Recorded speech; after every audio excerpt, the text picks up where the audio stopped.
life of righteousness. Because whatever is destructive is seen through the light of your spirit.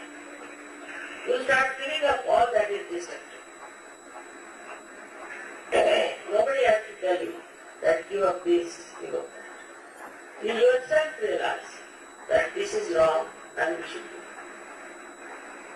This was, I should say, my own understanding of human beings. Because these are the days where people are in complete illusions. They are in a conflict all the time, struggling even to exist.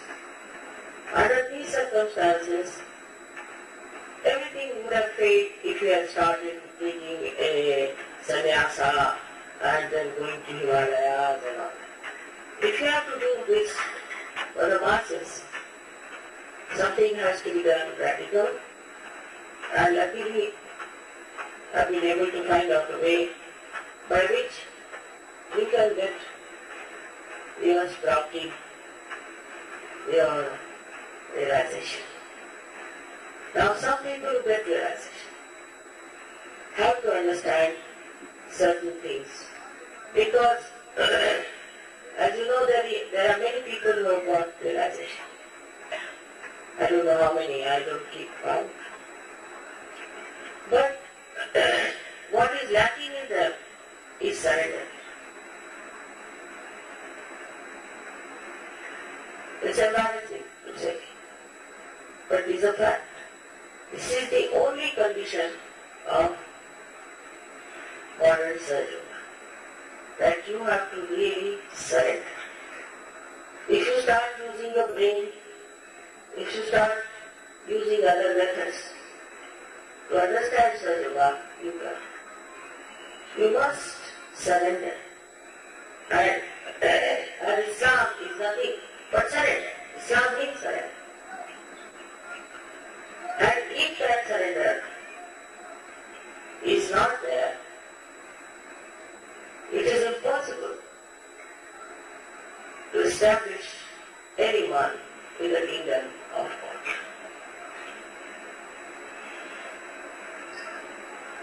Surrender is not that you should give up your family, give up your children, or give up your houses and homes and your properties. Surrender is here, give up your ego, and then give up your conditions. For example, the other day I met one gentleman, and he's suffering a lot. So I asked him, who is your guru? He gave me one name of a guru. I said, he's not done any good to you. Will you give him up? He said, to what? I said, why not today? He said, today. But I have to throw away all his things, so tomorrow morning I said, all right. What should I throw away, mother? Then all the things in which you worship him, throw. Then he went around the whole house, found out whatever was there, which was used for worshipping him. Everything he gathered together, threw in the sea. And then he told the sea that I'm sorry, I have suffered a lot because of this man. Now you please don't suffer. So this kind of a very penetrating intelligence if you don't have, you cannot give up. One sticks to that. I know also many who find it so difficult to get rid of their conditionings. That's more difficult than ego. But then conditioning and conditioning that you have. We have first conditioning that supposing you are born in India or England or anything. After seeing most of the people, they suddenly start seeing what's wrong with their countrymen, what's wrong with their country, what's wrong with their religion, what's wrong with the books and everything. they start seeing it clearly that this was a mistake. This is wrong. They all make fun of them. I've seen people all over the world. Nobody says that no, because we are English, we are the best, we are Russians, we are the best, or we are Indians, we are the best. Immediately they find out what's wrong with them and why these people are not getting realization. On the other hand, they feel such compassion that whether so many people haven't got their realization, why should we try to give them realization? This is the double action of this light. Firstly, you know that there is light, and that you have become the light. So wherever your attention goes, you start seeing reality. And then you understand that this has been the conditioning of our country, of our society. And then they abhor all that is wrong.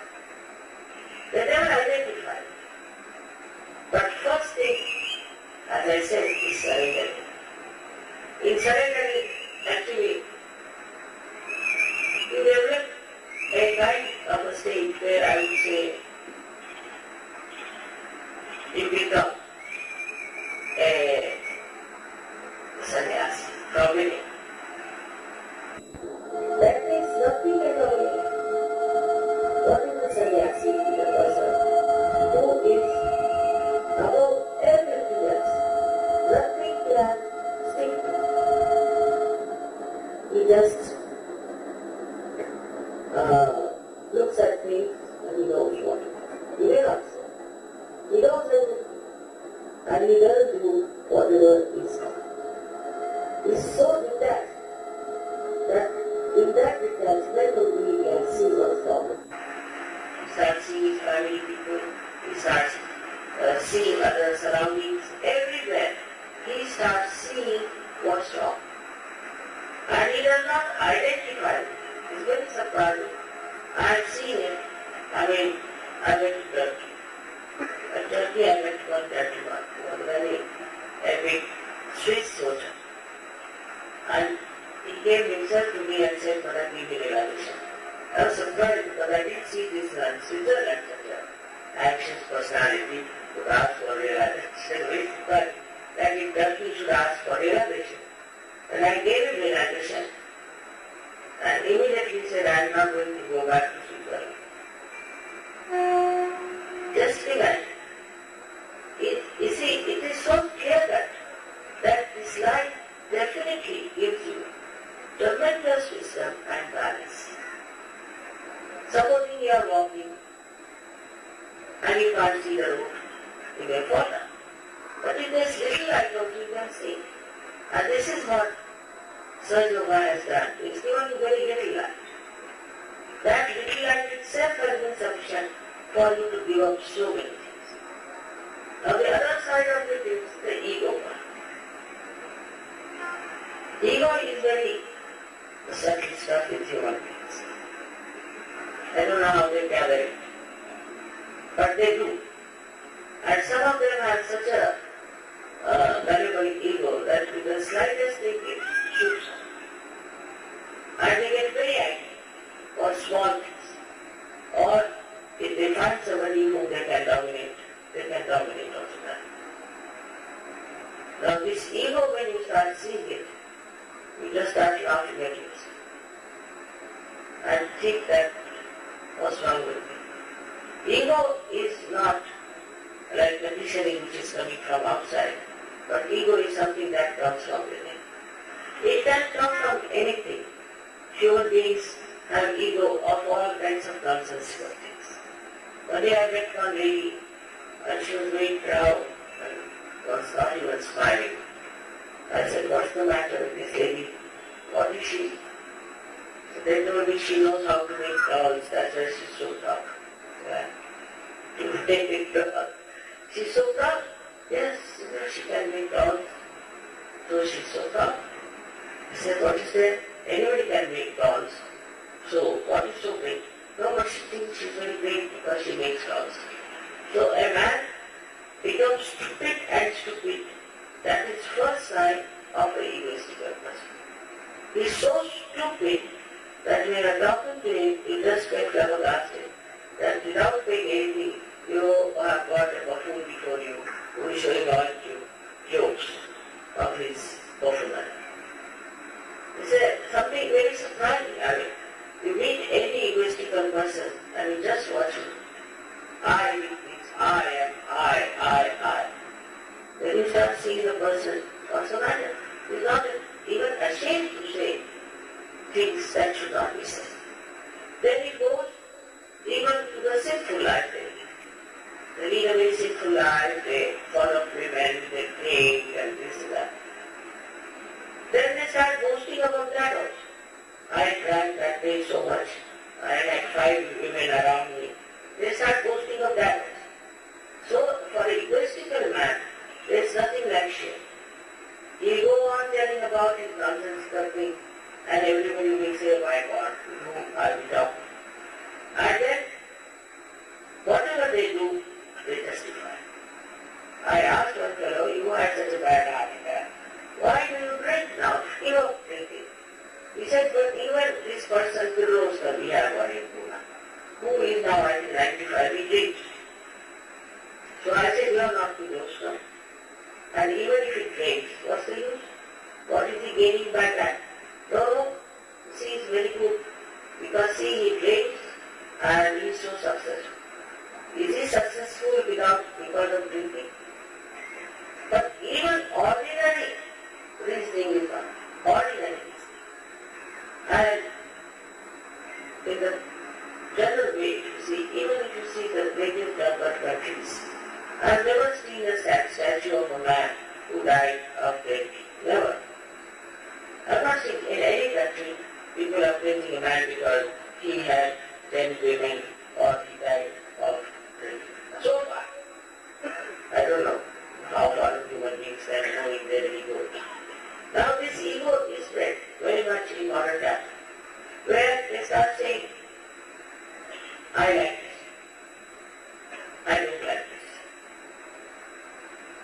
What you don't like? I don't like this kind of sari, I don't like this kind of cloth, I don't like this. But who are you? You are not going to see yourself, others are going to see.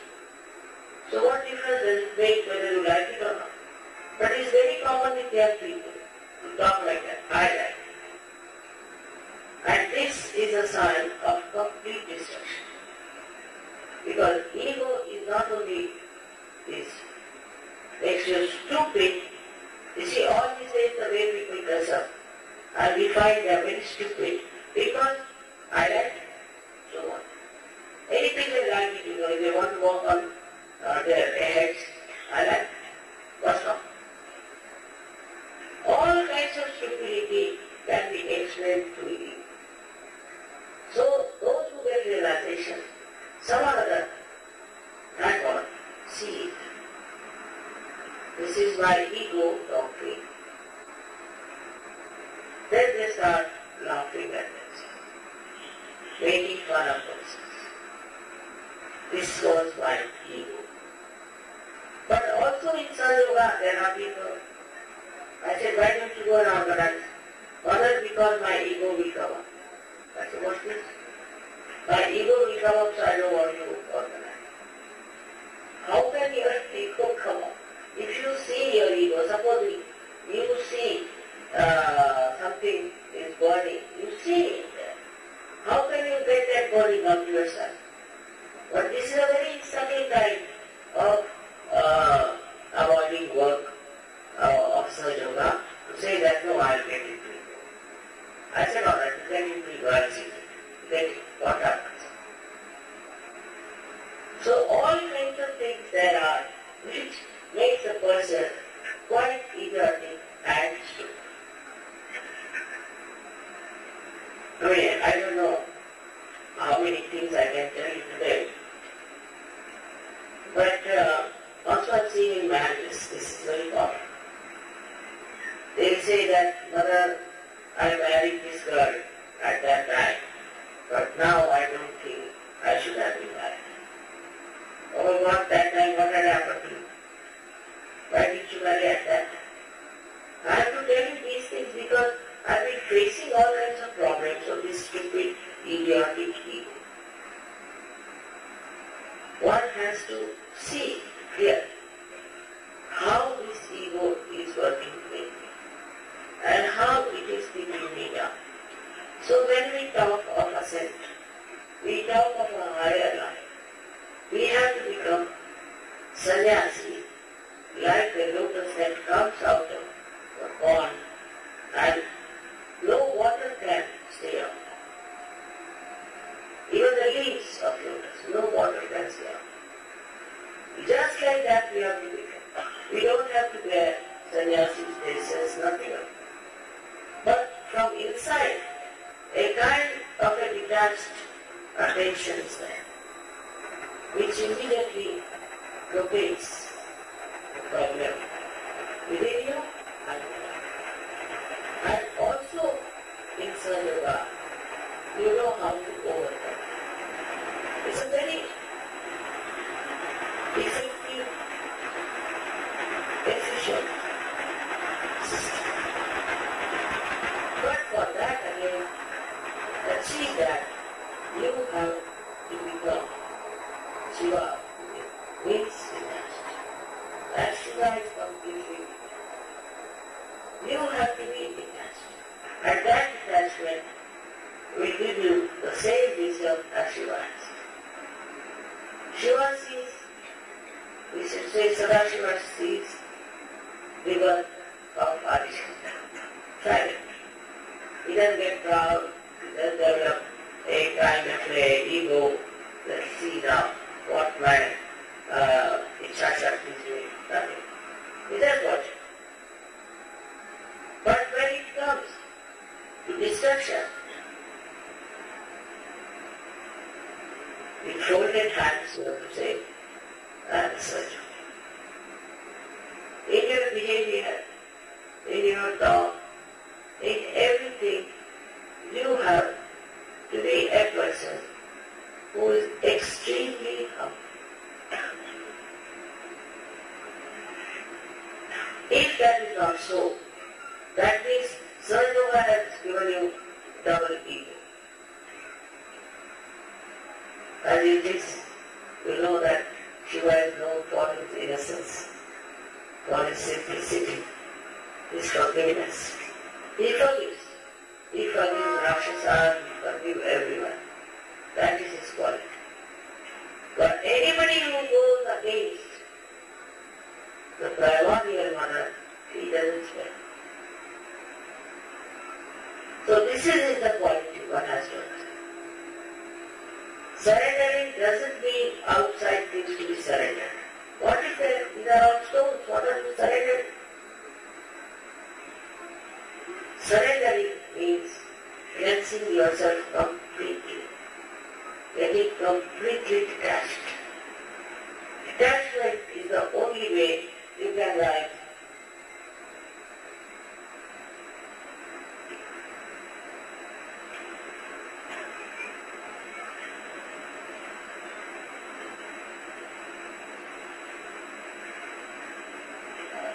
Some people get sick. They make such an ado out of it. I'm seeing the whole world, I'm sick. But if you are a Sahaja, you should just watch. Oh, so I'm sick, alright, let's see. Just like a sport. Just watch. I'm sick. So, what's happening now? The temperature is coming nicely. Going down. You just sort of a playful, thoughtful attention. When I came, I had temperature, but nobody believes I had temperature. I was so tired in the marriage, they said, you don't look tired. I said, okay. And that way I could see through the light of this. Nothing is so serious. For Sahaja, nothing is so serious. But he becomes very serious and he makes too much ado about himself, the worship. What about you people? How many mates you can have? Actually, in the puja, when you take the names of these Shaktis, they also get awakened. No doubt. After puja, you do feel that. But you don't utilize them. So many people have seen have come in the puja. And they have got that power within themselves. Same power. But by the time they are out, it's finished. It's gone.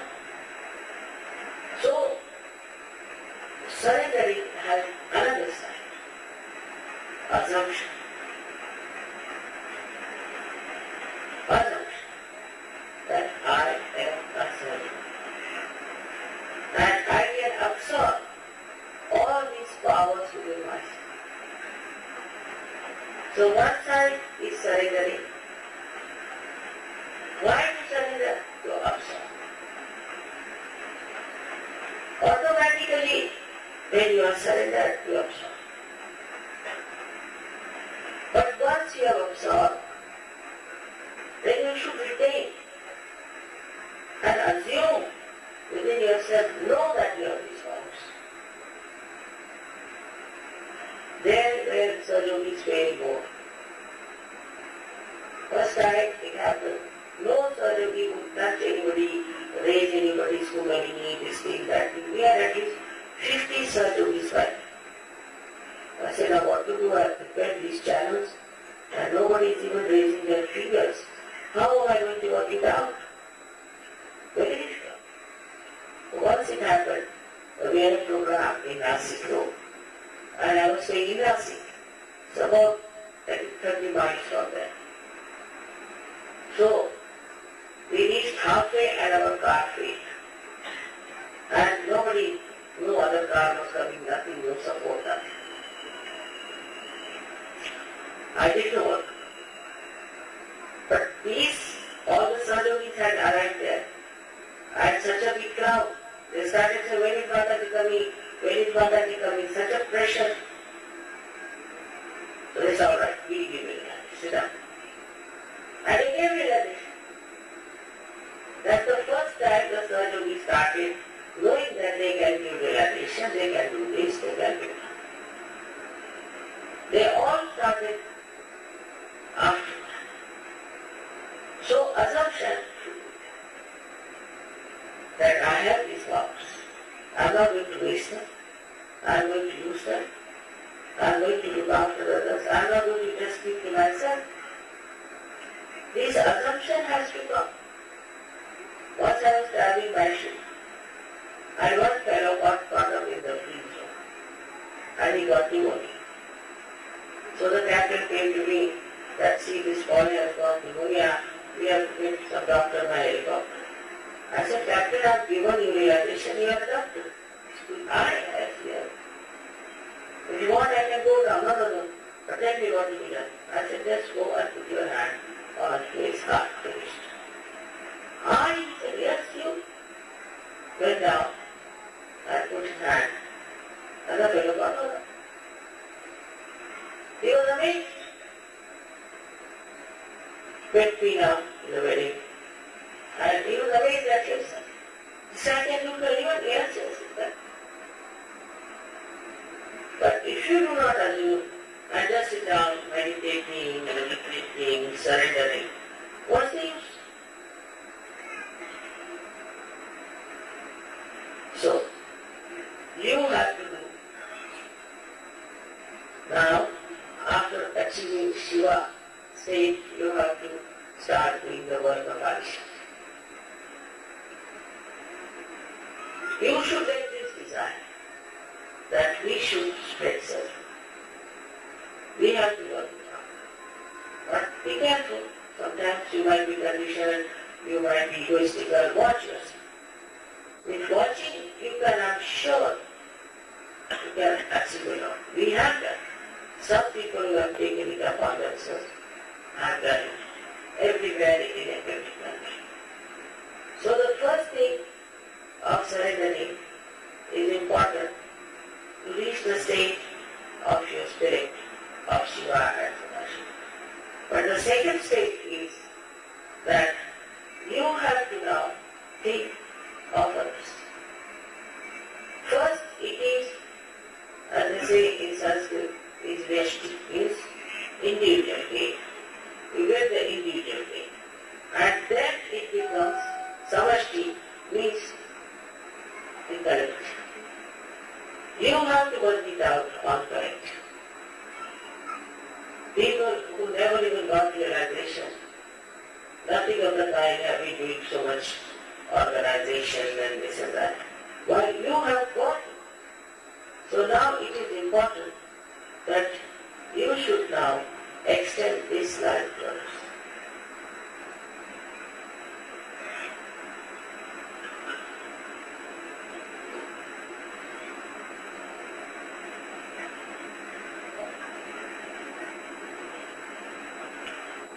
माफ करिए मुझे अंग्रेजी में बात करनी पड़ी। यहाँ वहाँ से काफी लोग आए हैं जी की पूजा में।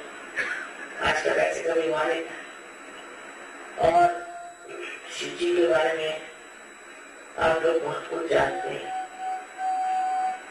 और उनकी सारी कहानियां भी आपको सबको मालूम। देखिए उसका सार क्या है, उसका तत्व क्या है, शिव जी का तत्व क्या है वो जानता है। तो शिव जी जो है उनको कोई चीज छूटती नहीं। कोई उनको कुछ भी कहे और जाके माफी मांगे, हमें क्या मांगे। उनको कोई चीज मान अपमान सुख दुख कोई चीज उनको छूटी नहीं। वो शिव जी बिल्कुल सब चीज से अलग मुख। आदिशंकराचार्य ने शिवोहम का, तो पहले आदिशंकराचार्य के समय में शिवोहम की बात हो रही थी। यही बात हो रही थी कि मैं शिव हूँ, ठीक। और ये गति प्राप्त करना ये व्यक्तिगत प्रयत्न से होता है। और उसके बाद जो दूसरी स्थिति है उसमें जिस तरह आदिशक्ति कार्यान्वित है उस तरह आपको कार्य करना चाहिए। नहीं तो ये दोनों कार्य इकट्ठे नहीं हो तो शिव का पद मिलने से फायदा क्या। बैठे हुए अगर शिव भी सब कार्य कर सकते थे तो उन्होंने आदिशक्ति को क्यों बनाया और आदिशक्ति से क्यों कहा कि आप सब क्रिएट करिए, ये करिए, वो करिए। वो सब करते लेकिन नहीं, उन्होंने कहा एक पद है शिव पद। उस शिव के पद पे पहुंच करके जहाँ पूरी तरह से निरीक्ष हो तब फिर आप किसी भी चीज हो गए। अब हम देखते हैं कई कई लोग कहते हैं कि वहाँ सजयोग में एक साहब है वो पैसा खा रहे, सजयोग में आगे करते तो पैसा खा रहे। कोई है वो अपना ईगो दिखा रहे, अपनी सत्ता दिखा रहे, कुछ ना कुछ ऐसी पागलपन की बातें सहयोग में आने के बाद भी कर रहे। तो कुछ छिपा गई उनकी चीजें, उनको ऐसा हो सकता है पर वो छुड़ाना चाहिए। क्योंकि अगर आप सहयोग में आए तो पहले आप शिव पद क्या है, पहले जिसमें आप